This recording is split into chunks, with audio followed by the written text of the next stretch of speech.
క్రైస్తవులందరికీ ఈ రోజు నుండి లెంట్ డేస్ ప్రారంభమయ్యాయి. మొదటి రోజుని యాష్ వెడ్నెస్డే అంటే భస్మ బుధవారం అని అంటారు. భస్మం అనగా బూడిద.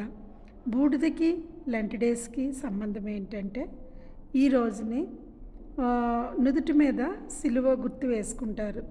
అది ఈ బూడిదతోనే వేసుకుంటారు.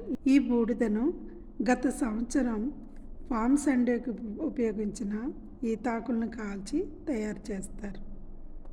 విశ్వాసులు ఈ క్రాస్ గుర్తును వేసుకోవడం వల్ల పశ్చాత్తాపం, వినయం, ఆధ్యాత్మిక మార్పు వీటినన్నింటినీ కూడా గుర్తు చేసుకుంటారు. ఇది పండగ మాత్రమే కాదు, మన హృదయాన్ని శుద్ధి చేసుకొని మంచి మార్గంలో నడవాలని పిలిచే ఒక ఆధ్యాత్మిక ప్రయాణం. ఇది ఈస్టర్ పండగకు ముందు వచ్చే 40 రోజులు జరుపుకుంటారు. లెంట్ డేస్ గురించి పూర్తి సమాచారం తెలియాలంటే నెక్స్ట్ వీడియో